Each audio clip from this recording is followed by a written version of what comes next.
Hey, what up, fam? I'm on the A side, almost B side of this long weekend walk.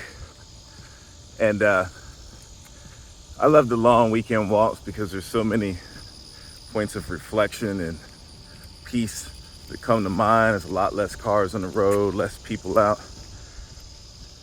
When you're a parent and you're, married, all this stuff, it's a lot. It's not a lot of peace in the house. So these moments mean a lot to me. All right, so this thought I got today, something that's been popping in my head on this walk. And honestly, it's been a thought for a long time. It's this idea about how to get free. And there's so many different ways to get free. We also have to define what it means to be free, because freedom has a lot of different variables to it. If this was the 1800s, freedom was just for people who look like me, not being treated like livestock and being able to have some autonomy over our own lives. In other words, to not be enslaved. We freed ourselves. The other piece of that is, once we freed ourselves, then we found out there's a lot of other systems at place that are entrapping us, right?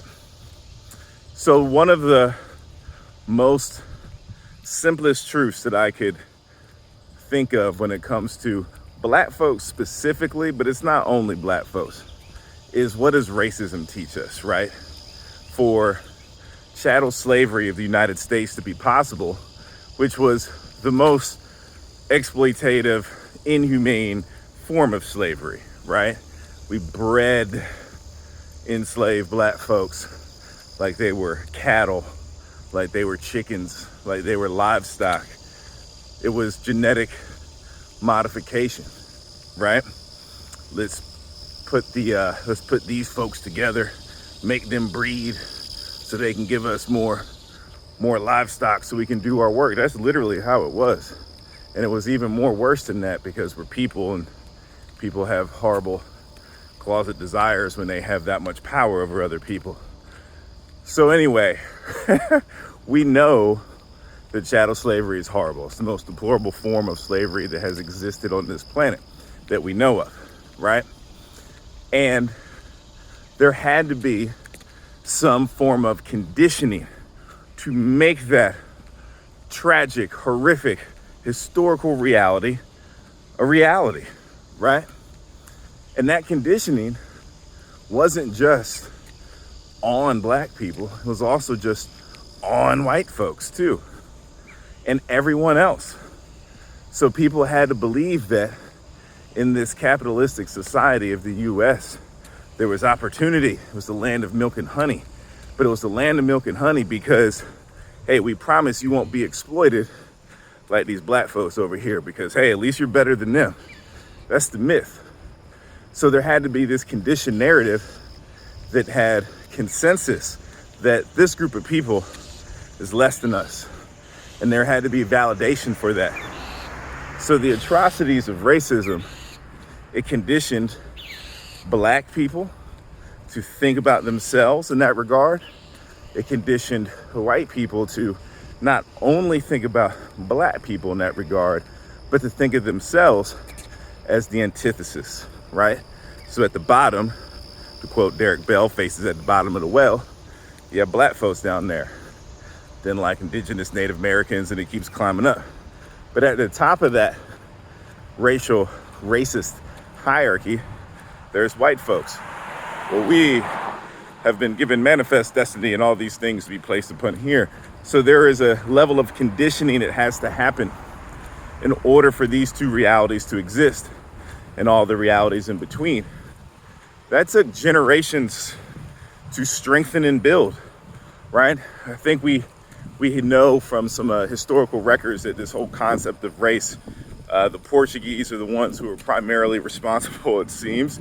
And somewhere around the 1400s, this idea came about. Okay. And that continued to develop. In the US, once the US started forming the colonization of the land that we call the US now, when that started forming, it started spreading and doubling down and getting worse. So look, Black folks, this conditioning does something to us, and we know it, whether we've spent some time thinking about it or whether we've just been living our lives and we've just noticed because that's the reality of our lives. That conditioning makes us think we're not good enough. That conditioning can make us question, are we really smart? That conditioning can make us put everyone else before ourselves, not just friends and family, strangers. We can see that white folks are more important, and so we value their perspective. We're always thinking about upsetting them. If you saw that Chris Rock comedy special, the first main one that everyone got to see after the slap, right? Like a year or something after the slap.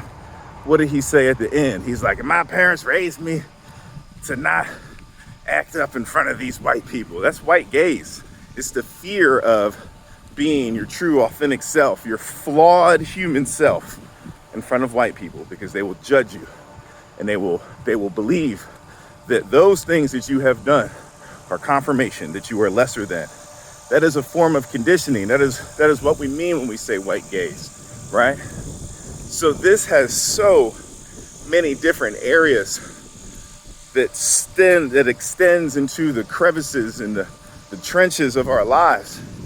And it has a hold on us, and it can prevent us from doing things that we want, from earning the money that we should be earning in this system, from getting the health care that we should be having, from having the fullness and richness of relationships, whether that's friends, family, or romantic, right? Because this eye is always watching, always judging, always ready to put us in line.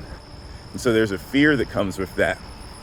The whole idea of a sellout or Uncle Tom, that idea, it's someone, a Black person, who honestly just snaps. They just get tired of it, whether they realize that's what it is or not. And they just essentially assimilate. They become white. They adopt the norms of the white Western culture to their own at the expense of other Black folks, right? That's why you see Black folks like Tim Scott and all these other Black people get roasted on Black Twitter.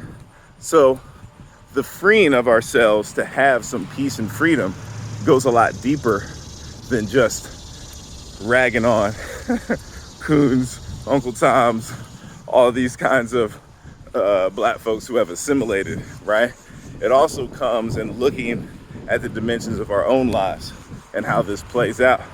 For me, I had turned 40 in December of 2022, and I had spent my late 20s and my 30s unpacking racism in my life, unpacking patriarchy in my life.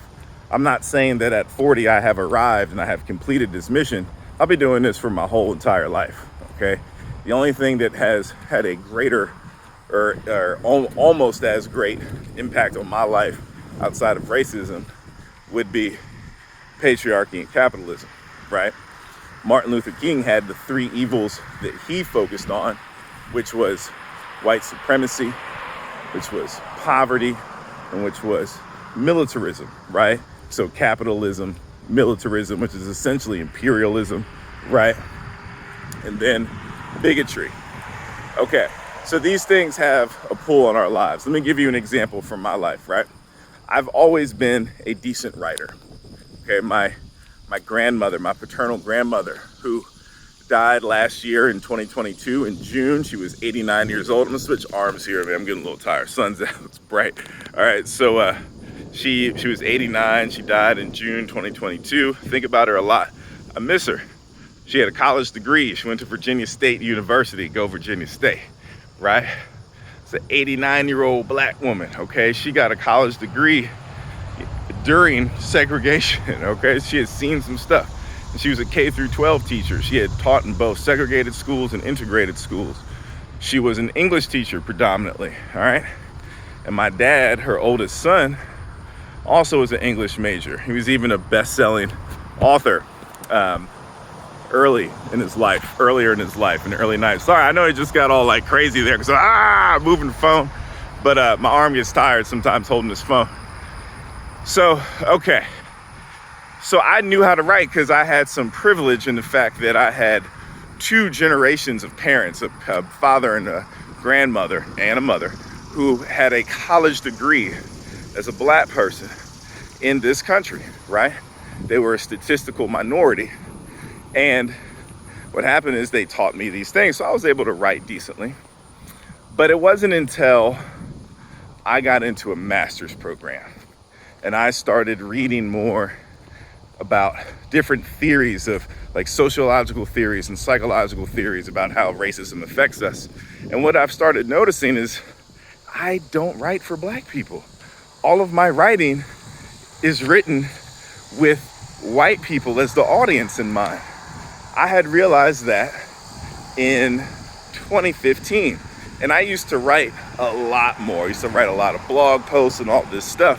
And one of the main reasons that I had stopped is because I was trying to figure out, I want to write stuff for me. A lot of my writing was trying to convince white people that racism is real, that racism has a real effect on our lives, that these are racist systems. Look at this, that this historical figure was racist, and that's what it means. It was all trying to educate white people. My writing, for the overwhelming majority of my life, has been focused on, look at me, I am a good one. Hey, white folks, read this. I think this can help you. Hey, do you want to spend some time talking to me to unpack the racist things in your life? That was the mentality. I was here to serve them, and I didn't realize it. And I grew up with very confident, free black folk, because my great-great-great-grandfather on my dad's side was enslaved, freed himself from slavery, because black folks freed ourselves, fought in the Civil War, made it through alive, bought 62 acres of land in Glen Burnie, Maryland. And my dad's family grew up on that land, right? So these were confident black folk. They were tall, they were big, they were smart, they had their own. They weren't trusting the folks because people try to take things away from black people. An eminent domain, a mechanism by the government, took away some of our family land, right? So we had all these dynamics. But even with all of that opportunity, all that privilege that I got to experience through no benefit of my own, because that's what true unearned privilege means, I was still writing under the white gaze. So what that means is I wasn't exploring my own thoughts. I wasn't taking the time to think about what black folks need. See, some of y'all get mad when you see these programs that are for black, indigenous people of color, or that are for black folks specifically. You say, well, why can't we have this? Because there wasn't a system that conditioned the world to believe that white folks weren't human. Because there wasn't a system to convince the world that white folks should just always be enslaved. I know white folks have been enslaved. That's where the word slave comes from, Slavic, right? Slave, right? But we're talking about the recent history of chattel slavery in the US. And that system created a level of conditioning that we've been researching and talking about here for a few years. For a few decades, right? I got thrown off. My bad. Every once in a while, you got someone coming through on a bike or something else, right? So all of that, that's why we create our own things, because that's what we need.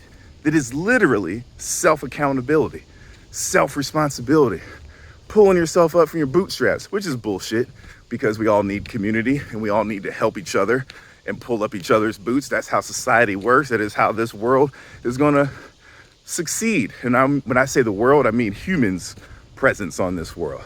All right. So look, you have all these things. Hour, 5 minutes, and it's real. Seconds. And it hurts. Distance, 4 and it's deep. Miles. Average and it pace, affects us 16, and how we think per mile. And how we write and our relationships and all these different aspects. So this is getting long. But that example that I gave of me with writing, I want you to think about that. I'm not saying that like smarter than everyone. I'm not, right? I'm intelligent. Everyone's intelligent in different ways. You have to figure out your strengths. So even when I was in my master's programs, I realized that here I am, 40, writing my dissertation, finishing up my PhD. And one of the many reasons why I'm taking it a little slow, in addition to, second kid, postpartum depression and a pandemic and all this other stuff, is I want to write for Black people. I want Black people to read my writing and they get to hear themselves and see themselves and understand themselves and heal themselves and push themselves forward and free themselves and continue to be joyous about this life. That is what we're trying to do. We are trying to have joy on this planet, trying to have happiness, trying to have peace. And you know what? Trying to look good while I do it. Come on, y'all. Keep walking. Keep walking.